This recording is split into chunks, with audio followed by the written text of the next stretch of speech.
The Holocaust produced pain and suffering on an industrial scale, but it couldn't have happened without everyday people who were completely taken in by the lies and snake oil of Nazi propaganda. A literal army of fully indoctrinated drones who were willing to carry out some of the most shocking, savage, and disgraceful acts of all human history. Today, Descent into Darkness returns to examine even more depths of depravity. Nazi Camp Guards, Part 3. August Igruber, Camp Mauthausen.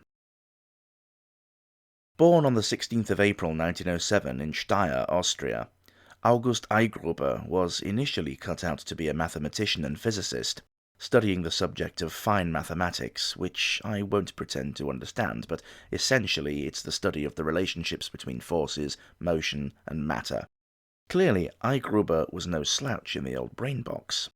However, things took a bad turn for history when he joined the youth wing of the Austrian Nazi Party in November of 1922. Only 3 years later, he would become the leader of the organization.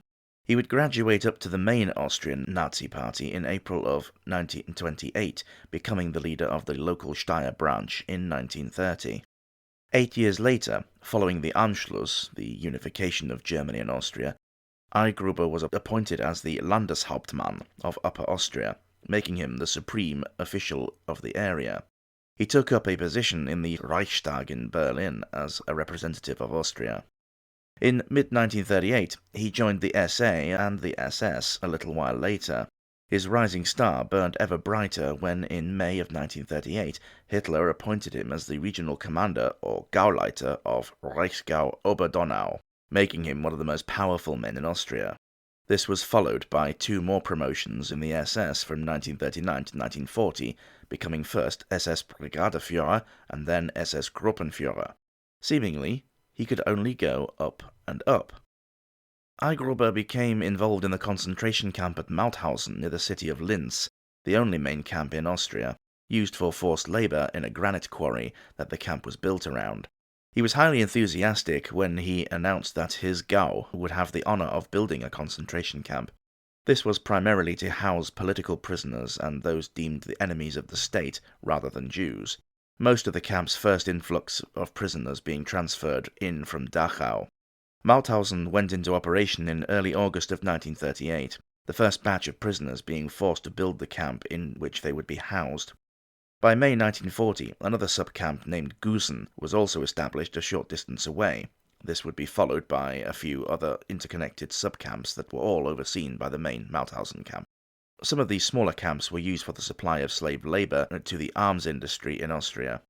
Igruber was seen regularly at Mauthausen and Gusen, talking with the camp commandant Franz Reichleitner, whom we shall cover later. As Gauleiter, he was also responsible for sending people to the camp that he was a direct overseer of, and would attend and participate in prisoner executions. In February 1945, a group of 500 Soviet POWs escaped from one of the sub-camps. Igruber ordered a large force consisting of men of the SA, SS, the local gendarmerie, and even the Volkssturm and Hitler Youth, to round up the escapees, who were mercilessly hunted through the surrounding countryside. They were under strict orders to leave none of them alive. In all, it is estimated that around 90,000 people died or were murdered at Mauthausen. Igruber, along with the camp staff, were tried for their crimes as part of the Dachau International Tribunal. As the highest-ranking person responsible for the camp, a guilty verdict could only mean one thing. August Igruber was hanged on the 28th of May 1947 at Landsberg prison. He was 40 years old. His last recorded words were, "Lord, take care of Germany. Lord, take care of my family. Lord, take care of my children. I regard it as an honor to be hanged by the most brutal of victors. Long live Germany!" Hans Schwarzenegger, Camps Dachau and Mauthausen.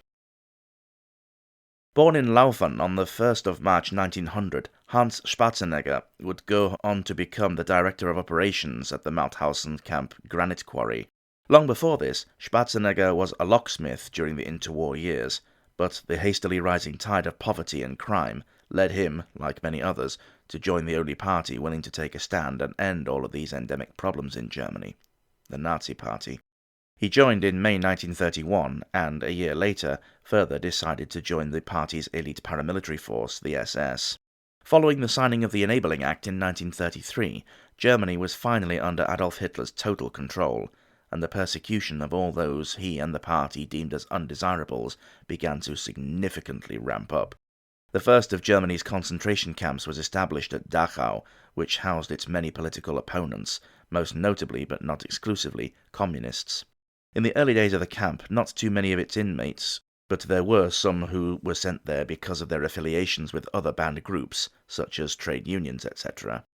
Hans Spatzenegger decided to apply for a role as a guard at the camp, seeing the regular, steady income as a great incentive. It was here at Dachau that began the idea of inflicting brutal and horrific punishments for any camp inmate who broke the rules, no matter how arbitrary. This would become the established norm for all of the many other camps that were to follow throughout German-occupied territory. Dachau would serve as one of the main training centers for guards to learn their evil craft before being sent on to staff other camps. Upon the establishment of the new camp at Mauthausen in Austria, Spatzenegger was transferred there along with its first transport of prisoners. He was appointed as director of the quarrying operations. Under Spatzenegger, the prisoners were forced to work in all conditions, come rain or shine, from the oppressive heat of the summer to the frigid temperatures of winter, which could get as low as minus 30 degrees Celsius. Many died from exposure to the elements, as well as disease, malnutrition, and of course, the ever-present spectre of summary executions for those who were no longer able to work, and therefore useless to their Nazi jailers. On top of this, there was the harsh treatment of being forced to stand perfectly still for ages every single morning for roll call. Anyone who moved too much could expect to receive a severe beating. They were even forced to give the infamous Nazi salute. Again, if their arms drooped from exhaustion, the guards would descend on them with whips and their polished black leather jackboots. Spatzenegger was by far the most hated and feared member of the SS guards at the camp, ruling it with an iron rod. He would watch very carefully for anyone he thought was not working hard enough. If he found what he was looking for, that person was dragged out in front of the other prisoners and would be savagely beaten by his own hand, using a cane to dole out the punishment whilst the other prisoners looked on helplessly. Another of his particular favourite things would be to grab the prisoners and throw them against the electrified perimeter fence of the camp, or allow them to walk out of the main gate, only for them to be shot after they had walked on a few paces, on the pretense that they were attempting to escape. These occurrences were so widespread that one former prisoner later recalled, "If you stopped for a moment, the SS either shot you or pushed you off a cliff to your death." His actions were not confined to the labour camp inmates, as in early September 1944 he personally took part in the execution of around 50 people captured for spying. They were variously members of either the Dutch Resistance or the British Espionage Cell, the Special Operations Executive, or SOE. Before the Allies liberated the camp, Spatzenegger fled and went on the run, but he was captured on the 28th of February 1946. He was tried for his extensive rap sheet of crimes. One witness reported in his statement to the court, "I myself have often seen how Hans Spatzenegger hit inmates with shovel handles or sticks. I watched as Czechs and members of penal companies were forced off rocks in the quarry, about 80 meters deep, to jump to their death. I also saw how Spatzenegger mistreated Jewish prisoners and almost beat them to death while they worked." Another described him as the worst pig known to this world. Hans Spatzenegger was hanged in Landsberg prison on the 27th of May 1947, at the age of 47. Defiant to the last, just before his death, he declared, "I am not a war criminal. Long live Germany. Goodbye, Pastor." Johann Niemann, camps Esterwegen, Sachsenhausen, Belzec, and Sobibor. Born in Wöhlen, Lower Saxony, on the 4th of August 1913, the son of a farmer, the young lad chose a much different career path to his old chap, instead becoming a painter and decorator. Johann Niemann joined the Nazi Party in 1931, joining the SS 3 years later. He served at the concentration camps at Esterwegen and Sachsenhausen, where he honed his craft of mistreating political prisoners. He became involved in the mass euthanasia program Action T4 at 3 different centers, Grafeneck, Brandenburg, and Bernberg. His job title was that of Leichenverbrenner, or incinerator. He oversaw the cremation of the bodies of the many disabled, homosexual, and chronically sick people needlessly killed in the name of the Nazis' twisted views on racial purity that would claim between 275,000 to 300,000 lives. Following the cessation of T4 and the commencement of the new initiative Action Reinhard, the mass extermination program, Niemann was transferred to Belzec, near Lublin and Lwów, in occupied Poland, as commandant of the new second camp, which would become the Vernichtungslager, or extermination camp. He would serve as commandant of Belzec until June 1943, when the camp was liquidated. The last transports of the nearby Jewish ghettos had come in December 1942. After Belzec was liquidated, all the remaining Sonderkommando were shot, and the remaining inmates transferred to Sobibor, where Niemann had been appointed as deputy commandant in the spring of 1942. He helped establish the gas chambers at Sobibor. The majority of all those arriving there were immediately sent to be exterminated. The rest of the small camp only concerned with the sorting of looted possessions and the disposal of some 250,000 bodies. Niemann enriched himself greatly from the stolen wealth of the arriving prisoners. Every time he returned home, he would deposit sizable amounts of cash at the bank and bring nice clothes and trinkets home for his family and friends. He ran a great risk in doing this, as such personal enrichment was considered theft from the Reich and, if caught, would have been imprisoned and stripped of his SS rank. Camp Commandant Karl Franzel later recalled a particular event involving his right-hand man Niemann that highlighted his cold indifference towards the camp inmates.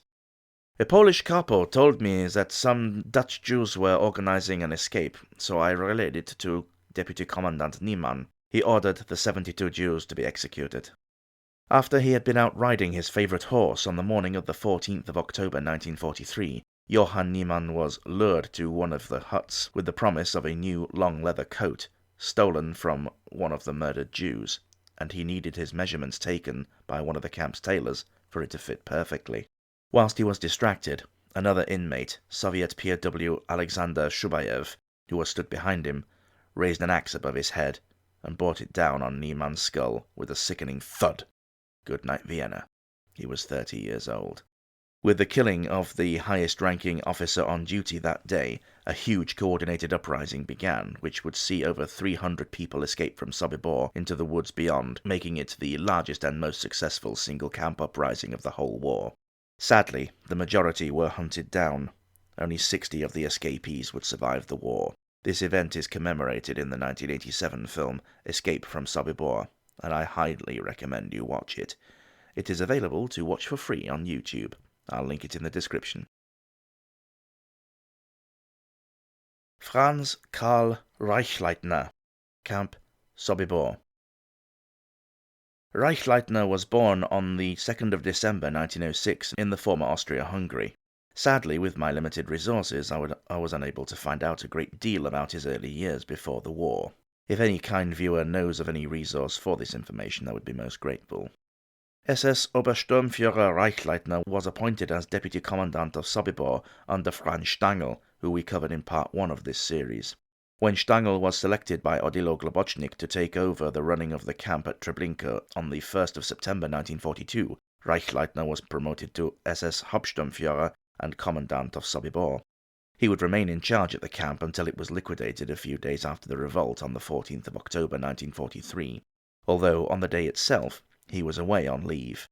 During his time at the camp, many tens of thousands of people were sent to be gassed as soon as they arrived. Witnesses claim that Reichleitner was much stricter than the rather standoffish Stangl, although was not regularly seen around the camp, preferring the confines of his office and the generously appointed accommodation area, which was built to resemble a tiny Tyrolean village. One day, upon the arrival of a new train of Jews, he coldly shot a Jewish man for striking another SS officer. This he did in front of the entire transport, as a warning to others. He was described by one of the camp inmates, Moishe Bahir, thusly, although he slightly overestimated his age. Reichleitner was a man in his late 40s with an Austrian accent, was dressed always with great elegance, and wore gloves. He did not have direct contact with the Jews and the transports. He knew that he could rely on his subordinates, who were very frightened of him. He ran the camp with German precision. During his time, the Aktionen went very smoothly, and all the transports that arrived, on a certain day, were liquidated. He never left them for the following day.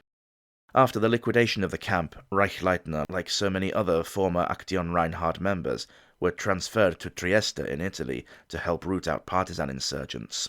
Some say this was in the assumption that most of them would be killed, and thus eliminating those who witnessed the extermination program.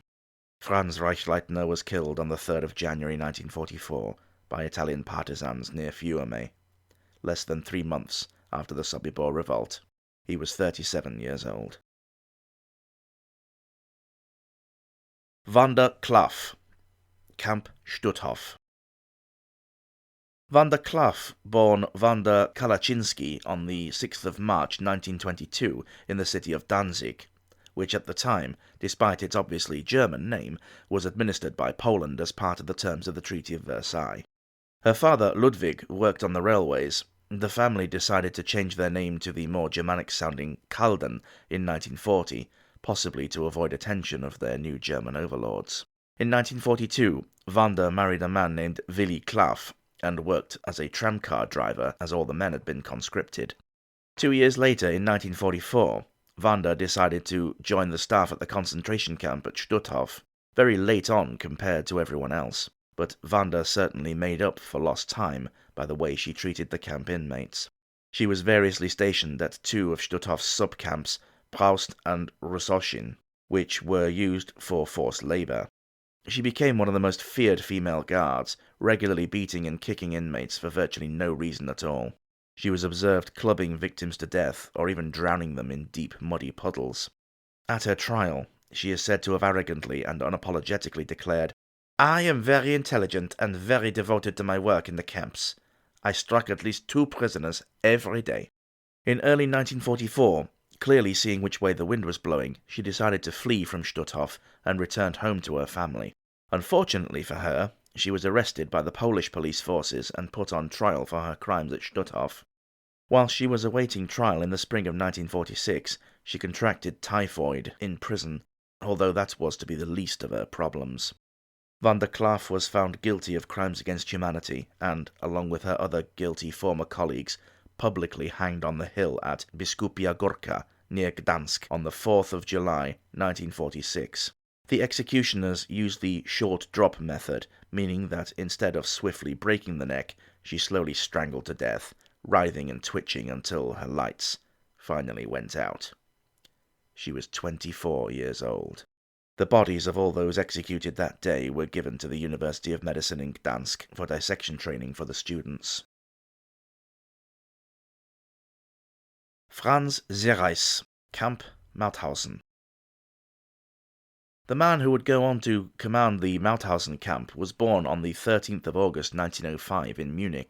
After his schooling, he began apprenticing at a local department store. Clearly, this vocation was not for him, as he voted instead for carpentry, and then, later, to join the German army in the spring of 1924, and would serve for 12 years, attaining the rank of Feldwebel, or sergeant, by the time he was honourably discharged in 1936. In September of that same year, he joined the SS, who valued his military service enough to appoint him as a drill instructor for the SS Death's Head units, the Totenkopfverbände. 3 years after this, in 1939, he was transferred to Austria to replace Albert Sauer as the commandant of Mauthausen, as Sauer was deemed to be far too lenient to the camp inmates. It was here that Reichleitner would gain infamy, as he oversaw one of the toughest and most brutal labour camps in the whole system, the most brutal being the main camp and the sub-camp Gusen. Mauthausen, as mentioned earlier, was based around a large granite quarry. The most notorious feature of the camp was the so-called Stairs of Death. This 186-step stone stairway certainly earned its nickname. The camp prisoners would be forced to run up these stairs with granite blocks strapped to their backs that could weigh up to 50 kilos or 110 pounds in a tightly packed column. A lot of the time, those who were simply too weak would sadly collapse, either forward or backward, into the person near them, causing a catastrophic domino effect. with many others crushed to death under the heavy stone blocks. Of course, the guards' only concern was to get everyone else moving again. The Sonderkommando would be whipped into dragging the bodies away and clearing the blocks, only to help strap them to the back of another poor soul for them to take to the top of the stair. Those still alive, but too greatly injured to continue working, were shot, their deaths being recorded as an escape attempt. Beatings and random executions were rampant and carried out without a second thought. In the harsh Austrian winters, prisoners would be forced to bathe in the frigid temperatures of the nearby river, and then forced to stand completely naked for an agonizingly long time, many succumbing to exposure. A regular punishment for rule breakers was to take them in a large group to the top of a tall cliff that overlooked the quarry, along with an equal number of innocent inmates. Each of the, quote, guilty prisoners would be then offered the choice of being shot or pushing one of the non-guilty inmates over the cliff. From 1941, the SS began construction and operation of a mobile gas chamber made from a large van, similar to those used at Chelmno for those who were considered too sick or feeble to work. This van would move regularly between the main camp and the Gusen subcamp, which had the harshest conditions and therefore the highest mortality rate. It was capable of murdering 120 people at a time. To cope with the large quantity of bodies, a crematorium was added. In mid-1942, the SS bought a small group of Slav women from Ravensbrück with the sole purpose of becoming sex slaves for the male prisoners who earned the guards' favour through good work or as a reward for snitching on rule breakers. This idea was repeated at the Auschwitz main camp, and a system of vouchers were issued to the, quote, lucky few. All of these vile acts were committed under Franz Reichleiner's ever-watchful eyes. During the final months of the camp's existence, the food parcels that had been arriving from the International Red Cross had stopped. Malnutrition and other diseases like typhus ran rampant through the camp, decimating the inmate population, who were already too weak from the back-breaking work.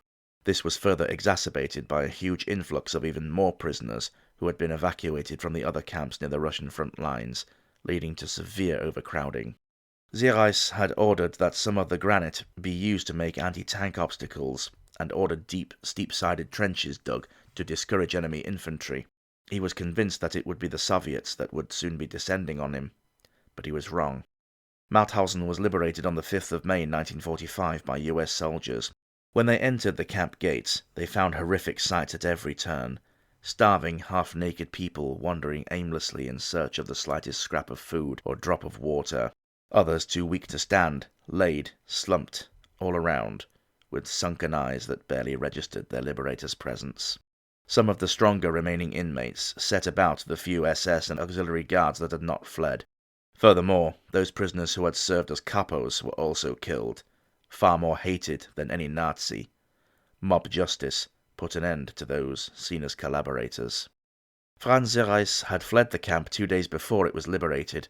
The US forces tracked him down to a nearby lodge. He attempted to escape, but he was shot at and hit 3 times in the stomach, which felled him.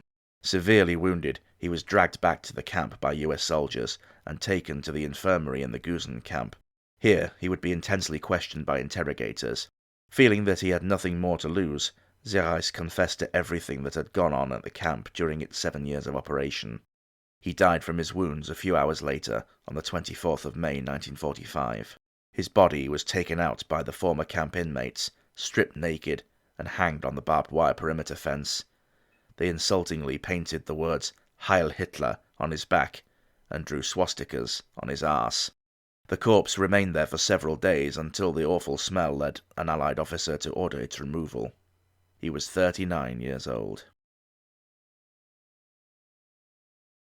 August Mita, a.k.a. the Angel of Death, Camp Treblinka.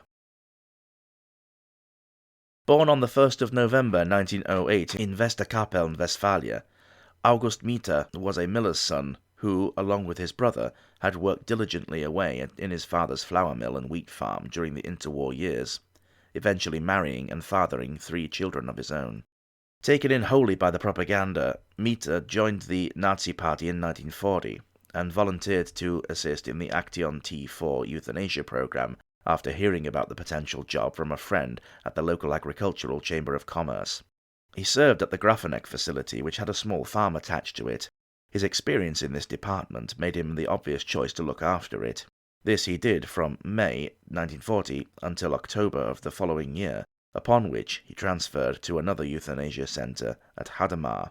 Here he would become more hands-on with the murder process. His job was to cremate the bodies after they had been gassed in these specially adapted vans, first searching their mouths for gold teeth, prizing them out with pliers. In late June 1942, he was transferred to the newly built second camp at Treblinka in occupied Poland as part of Aktion Reinhard. It was here that he would gain his dark moniker. Sharing his nickname with the well-known and much-hated Dr. Josef Mengele of Auschwitz, whom we covered in part 2 of this series, August Mita was in charge of the fake hospital block at Treblinka, known as the Lazarette. Here, along with the assistance of SS men Willy Mentz, nicknamed Frankenstein for his long white lab coat and covered in part 1, and another named Max Moller, who, due to his height and strong build, was known as the Amerikaner, the American. They were responsible for dealing with those newly arriving who were too sick or resisted too much. They would stalk up and down the ranks of assembled newly arrived prisoners and pick out the ones they wanted. When they were taken away from the main body of the crowd, they were taken over to the other side of the reception area to the lazarette, being beaten and chivied the whole way. Once on the other side of the doors, they were greeted by an awful sight. A huge 7-meter deep pit with hundreds of bodies at its bottom. The prisoners were ordered to strip and line up along the edge of the pit. Then Mita, Mentz, and Moller would walk down the line and coldly put a bullet in the back of their heads, along with a gentle shove to make sure that they fell forward into the pit. A group of Sonderkommando would then come and take their clothing away to the sorting sheds to be picked through for anything of value. Once this part of the job was done, the three of them would regularly stalk the other areas of the camp looking for other prisoners who could no longer work or had been on the receiving end of a severe beating. He would have these people taken to the lazarette to suffer the same fate. In this way, those 3 men were single-handedly responsible for the deaths of tens of thousands of people. I have covered the entire history of Treblinka in my first ever video, and I shall link it below for you. Following the closure and liquidation of the Treblinka camp at the end of July 1944, the remaining staff at the camp were dispersed to other camps, most of the lower ranks to Sobibor. As an officer, Mita was destined for Trieste for the previously mentioned anti-partisan operations. He survived the war and was initially captured, but was mistakenly released, most likely due to lack of evidence. He returned home to his family business and worked there for the next 5 years, until in 1950 he landed the job as managing director of a savings and loan association in the town of Lotte, which saw him living comfortably for the next 10 years. Justice finally caught up with him in 1960 when he was arrested and trialed for his many tens of thousands of counts of crimes against humanity 5 years later in the first Treblinka trial. When recounting his actions at the camp, he said, "There were always sick and crippled people in the transports. There were also those who had been shot and wounded en route by SS, policemen, or Latvians who guarded the transport. These ill, crippled, wounded passengers were brought to the lazarette by a special group of workers. Inside the lazarette they placed or laid these people on the edge of the pit. When all the sick and wounded had been brought, it was my job to shoot them. I fired at the nape of the neck with a 9mm pistol. Those shot would fall into the pit. The number of people shot in this way from each transport varied, sometimes 2 or 3, sometimes 20 or even more. They included men, women, young and old, and also children." He was found guilty in relation to the deaths of around 300,000 people and sentenced to life imprisonment. In 1985, he was released from prison on compassionate grounds and went to live in Osnabrück in a house he had bought for himself from the wealth that he had secretly stole from the victims of Treblinka. August Mita died on the 9th of August 1987 at the age of 78. Karl Franzel, Camp Sobibor. Karl Franzel was born on the 20th of August 1911 in Zedernick in the district of Brandenburg. His old man worked on the railways and was a local official for the Social Democratic Party, or SDP. Young Karl was apprenticed as a carpenter after he left school and became active in a local trade union, which makes it rather strange that he would then end up joining the Nazi Party, who would ban trade unions altogether. Sadly, Karl found jobs thin on the ground after he was fully qualified as a carpenter in 1930, but was drawn in by the tantalizing promise of jobs for all that the Nazi Party was offering under its bombastic and charismatic leader, Adolf Hitler. Along with this was the promise to rid the country of the boogeymen that the party had invented to blame for all the country's problems. Franzel was convinced enough to join the gang of paramilitary thugs, the SA, in the summer of 1930. His brother had joined the Nazis the previous year, and his father also jumped on the bandwagon in 1934. Franzel's membership of the Nazi Party would prove problematic for him when his then-girlfriend's father found out, as the family were Jewish, which makes one wonder why Franzel had gotten with her in the first place. But he would not remain single for long, as he would be married in 1934. Franzel would later claim that he was thoroughly appalled by the rampant anti-Semitism, but personally I find that somewhat difficult to believe, especially given what was to come later.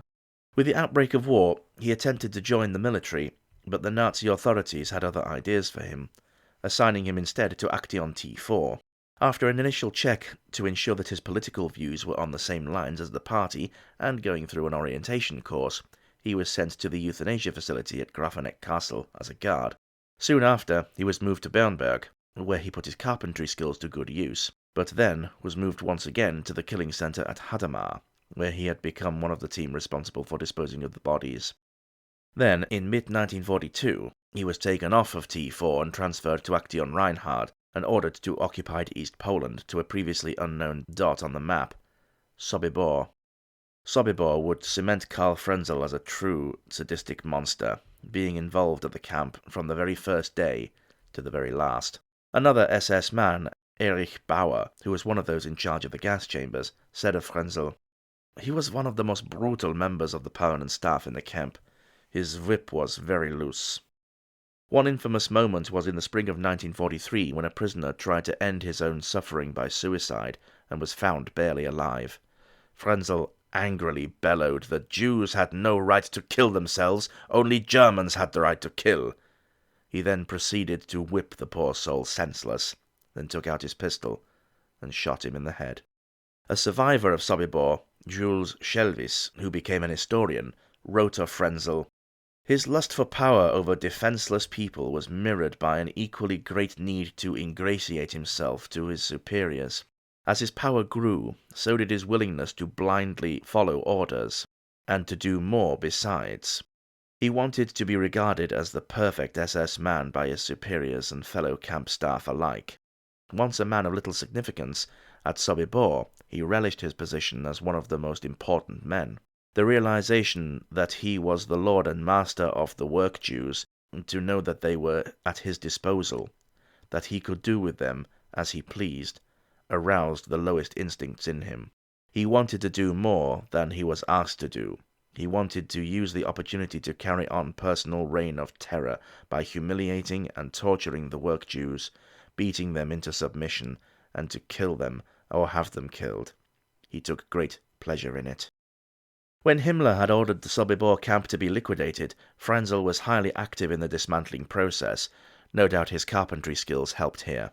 After this was done and the final members of the Sonderkommando were killed or transferred to other camps, Franzel was ordered to join Sondertruppe A in Trieste, Italy.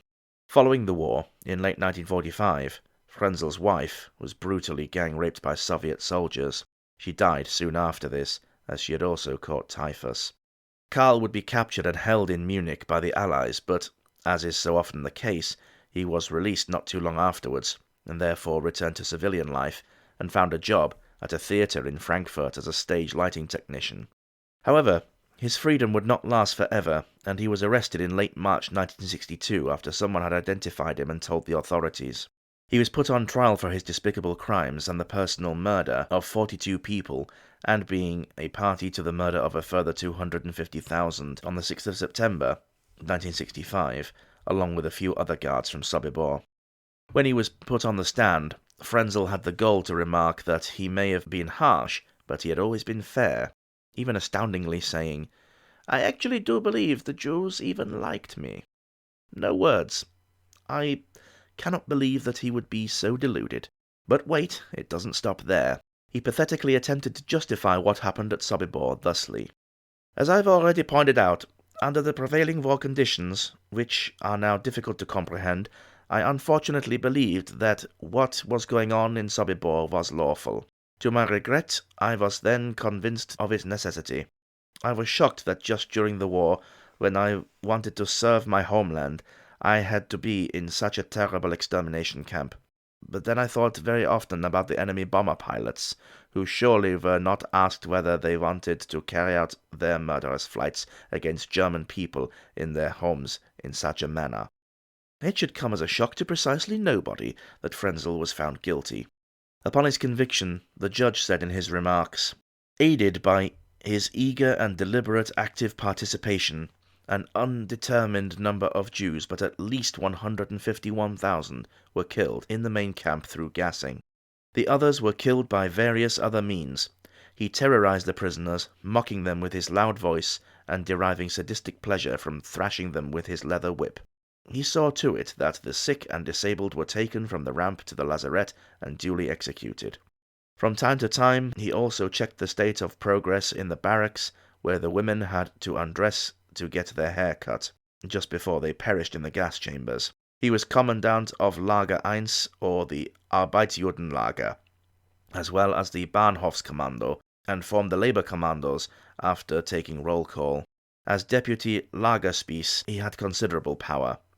He did not dispute the fact that he had used his own discretion in executing his function, taking decisions of life and death without consulting camp commanders first. Franzel was sentenced to life imprisonment. However, in an absolute travesty of justice, he was released from prison in 1982 due to a technicality. The authorities did attempt to try him again, and he was once more sentenced to life, but by this point, his health was in such a poor state that it was decided to not impose the sentence. In his remaining years, Franzel expressed his contrition for his actions and denounced Nazism, saying, "Ever since 1945 I have been cursing the Nazis for everything they did and everything they stood for. I fought against the devil. Since 1945 I have refrained from any involvement in politics." Karl Franzel died on the 2nd of September 1996 at the age of 85. Egon Gustav Adolf Zill, aka Little Zill. Camps Lichtenberg, Dachau, Ravensbrück, Hinzert, Natzeiler-Struthof, and Flossenberg. Egon Zill was born on the 28th of March 1906 in Plauen, Saxony. His father was a brewer and had served Germany in the First World War. Upon the completion of his basic education, the young Egon gained an apprenticeship as a baker.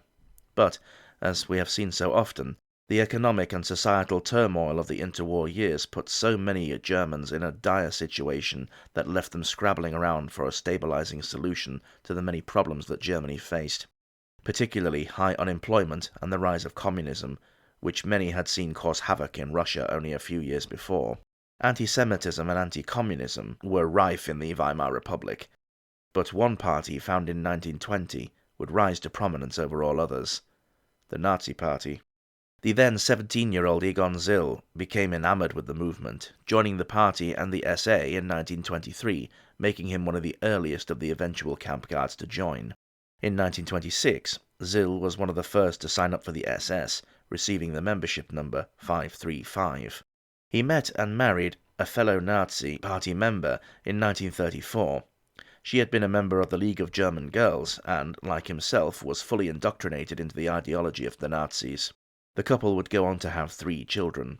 That same year, Zill would gain his first major posting at a concentration camp at Lichtenberg, one of the earliest camps, as a low-level guard.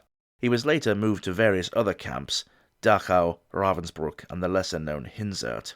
All the while he would hone his craft for ruthless efficiency and animalistic brutality, slowly rising through the ranks as he went. Zill became infamous for his sexual proclivities, regularly molesting the female inmates of the camps he was assigned to, which, when one considers that Ravensbrück was purely a women's camp, he must have been in his element. His lack of height led him to gaining the nickname Little Zill, although I'm sure no one was brave enough to say that to his face. Finally, all the hard work paid off when in April of 1942 he was appointed as commandant of the Natzeiler Struthof camp in the Alsace region of France that Germany had annexed. Zill did not stay there for long though, as in December he was transferred to Flossenburg on the Czech border. This was a very large forced labour camp which had a granite quarry and a factory that produced aircraft parts for the Messerschmitt Company. Zill had made sure that Flossenburg was among the harshest of the whole system. His methods were such that suicide was very common among the inmates, anything to release them from the awful state that they were in. Zill was known to devise all manner of tortures and punishments for the prisoners he was responsible for in the camps in which he was assigned. He would regularly beat and drown them. One of his favourites was to have everyone stood rigidly to attention on the parade ground, sometimes with food set out. There were several dogs present all around the crowd of inmates that were trained to attack anyone who relaxed their body or moved too much. They would then surge forward and attack the poor soul, biting and ripping them into pieces, being trained to specifically attack the groin. The dogs would not be stopped until the person was dead. He had prisoners parade naked and then lash at them with his whip before shooting them. Some were tied to trees and had the dog set on them. Others were forced to dig a large pit and then fill it with heavy rocks, then cover it over, only for then to be ordered to dig the rocks up again. Specifically, Jewish prisoners would be thrown into the camp's pigsty with their hands and feet tied together. The guards would laugh and mock them as they fought the pigs for their food. Zill lost his position as commandant thanks to a stiff letter of complaint put in by one of the locals, who stated that the camp guards were living in luxury compared to that of the nearby villages, and that corruption was rife amongst them. Zill was assigned to the Ostfront, to the 7th Waffen-SS Division of Mountain Troops, dubbed the Prinz Eugen Unit. They were ordered to root out insurgents formed of Yugoslav partisans and other local resistance cells. However, because of his lack of military experience, Zill was judged to be a very poor soldier, not even having had any form of basic training. In 1944, Zill put forward the suggestion that certain concentration camp inmates should be attached to the Waffen-SS to act as fetch and carry slaves for them. This idea appealed greatly to another disgusting individual of the whole regime, Oskar Derlewanger, whose own unit, made up of released murderers, rapists and pedophiles, would commit some truly horrific and notorious civilian atrocities. Following the war, Zill managed to slip under the radar of the Allies and returned to civilian life under the new name Willy Sonntag, but his freedom would not last for too long. He was arrested in 1953 when, the previous year, he foolishly used his real name on a birth certificate for one of his illegitimate children, which had been recognized by the authorities. He was tried in Munich for the charge of incitement to murder, specifically 2 people whom he had pointed out to one of the capos that he did not want to see them when he returned. When the work detail did return, the 2 men were dead. Zill then allegedly turned to the capo and happily remarked, "Now that's what I call prompt execution of an order." For this, he was sentenced to life imprisonment, though this would not be the end of Zill's story. When the capo in question, Karl Kapp, was tried for the murder of the said individuals in 1960, he was acquitted when he asserted that the 2 men had died as the result of an accident. Sadly, the court could not prove otherwise, and Kapp was released. This revelation meant that Zill was entitled to a retrial in 1961, and as a consequence, his sentence was reduced to only 15 years, which he had already served 7 of. He was released only 2 years later, in April of 1963. Egon Zill died on the 23rd of October 1974 in the city of Dachau, not far from the concentration camp that bore the same name and in which Zill had served. He was 68 years old. Legacy. The classic phrase, "absolute power corrupts absolutely," could not be truer in these cases. These people were put into positions where, as long as they remained obedient to those directly above them, they had free rein to do whatever they wanted to those below them. They, and others like them, weren't just doing a job. They were actively participating in the brutalization of millions of people who passed through their hands. Of course, they were actively encouraged to be cruel, but they still took the decision to carry it out. As more and more time has passed, the question has arisen as to the point of continuing to convict old men and women. Certainly, I think that such things must be judged on individual merit. Someone low-level in an administrative role? Probably not. However, someone who played a direct part in the killings? Absolutely. There is no statute of limitations for murder or war crimes or crimes against humanity. They should absolutely be punished unless they are deemed unfit to stand trial for medical reasons. Within those parameters, no one should be allowed to get away with their horrific crimes, no matter how long ago they were, and to suggest otherwise is a dangerous precedent. Of course, now that we are at the point that very few remain, and there will most likely be no more convictions, which does at least draw a line underneath that whole sordid chapter of history. Justice, for the most part, has been meted out. Closure for those so horridly wronged is not likely to get any better now. But if ye will not do so, behold, ye have sinned against the Lord, and be sure thy sin will find you out. From the Book of Numbers, chapter 32, verse 23. Thank you for watching this video. I hope you found it informative and interesting. Please hit the like button and subscribe for more great in-depth content.